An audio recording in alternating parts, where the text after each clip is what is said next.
Hey everyone, Anthony here. So I just wanted to show you Rayshard Brooks' criminal history and arrest record, at least from Clayton County.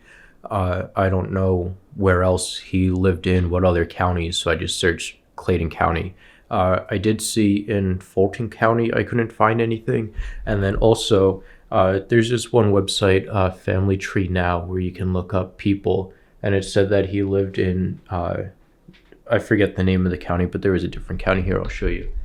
But what I find interesting about, come on, what I find interesting about Family Tree Now is that it usually like you search for someone and it shows like a lot more information. It shows their relatives and all their previous addresses and everything like this.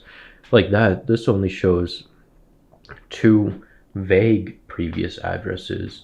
So I don't really know what that's about. That's kind of odd, and it doesn't show like any relatives of his or anything like that. So I don't know. It makes me think maybe like, yeah, I don't know what to think. So in Clayton County from 2011 to 2015, Rayshard had 23 convictions, and let's just go through this like one by one. We'll look at the top: theft by taking, financial transaction.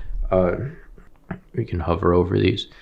Financial transaction card theft. So he had 3 counts of financial credit card theft.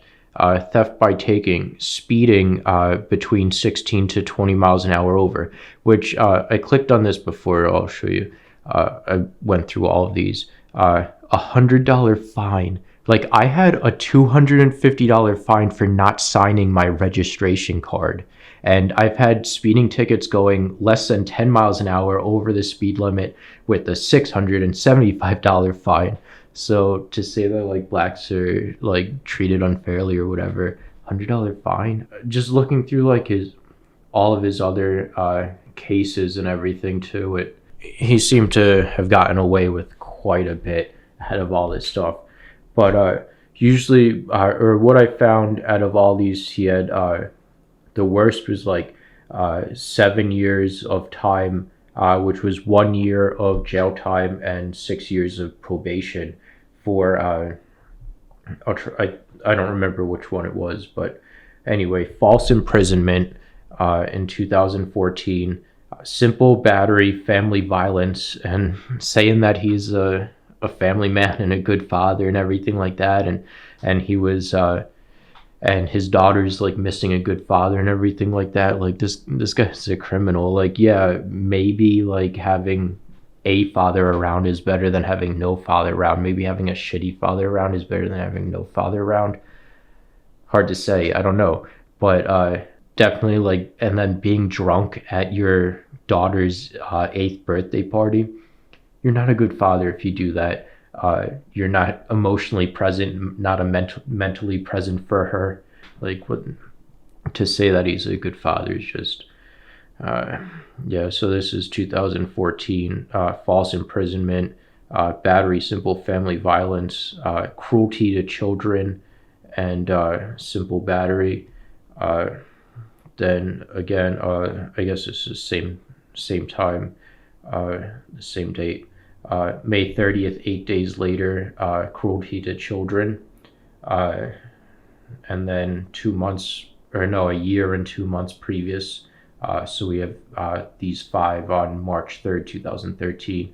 Obstructing an officer, misdemeanor, false imprisonment, interference with custody, cruelty to children again, theft by receiving stolen property.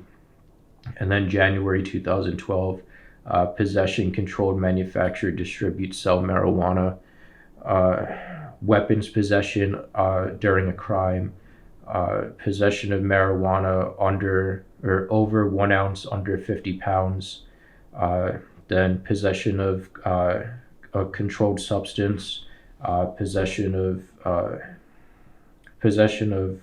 I guess a Scheduled 1 controlled substance, weapons possession during a crime, and so January 12th, 2012, weapons possession during a crime, and marijuana possession over 1 ounce under 50 ounces, or under 50 pounds. And then 3 months later, drugs again, like he didn't learn his lesson those 3 months. Weapons possession, marijuana, 1 ounce or less, identity fraud, and possession of marijuana, 1 ounce or less.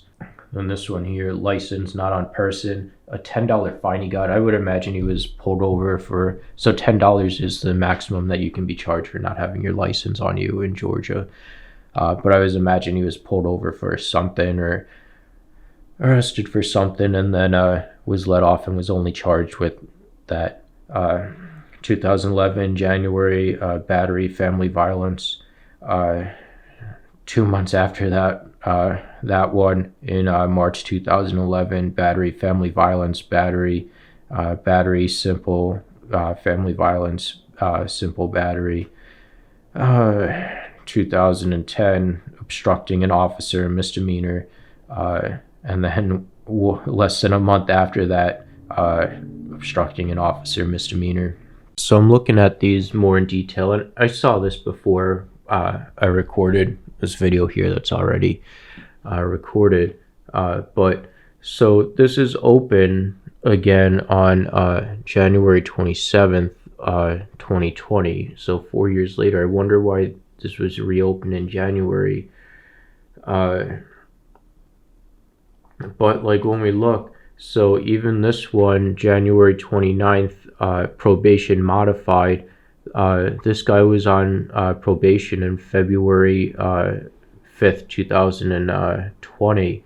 And I remember saying, like, we didn't see like these like 3 years probation from this incident here. But there was another one where I said that he had, 6 years probation or something.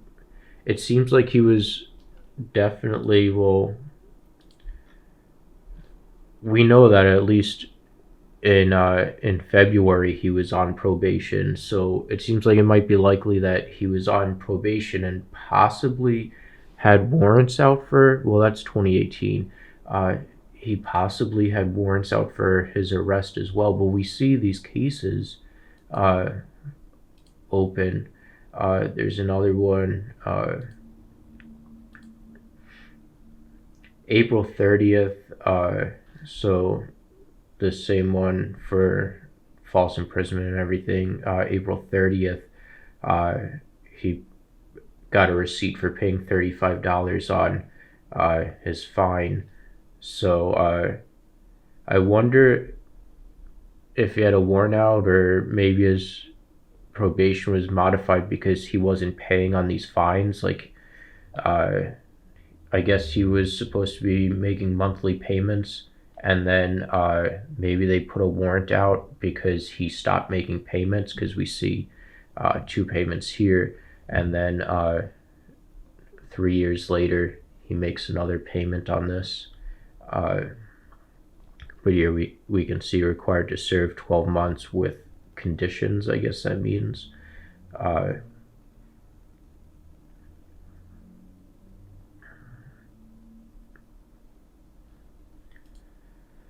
But yeah, this one again, he paid. So so this one is May 22nd, 2014, and then this also occurred on May 22nd, 2014, and we can see that they're different charges, and then he's making different payments on them. So the same day he's paying these things, but they're different charges that he's paying, because we have 3986 right here, 3729 here, 6429 here. So yeah, I'm saying it looks likely that he had warrants out. January 24th, this one was reopened, his false imprisonment one.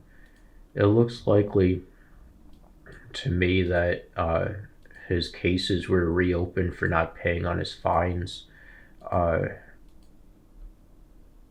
April 27th, recall warrant for a probationer, April 27th.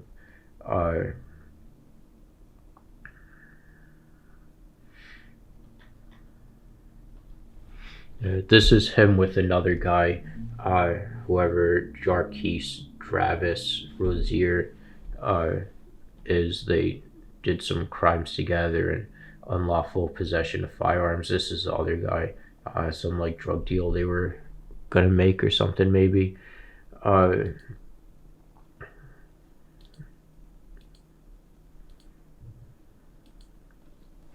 Yeah, so that's what it seems like to me.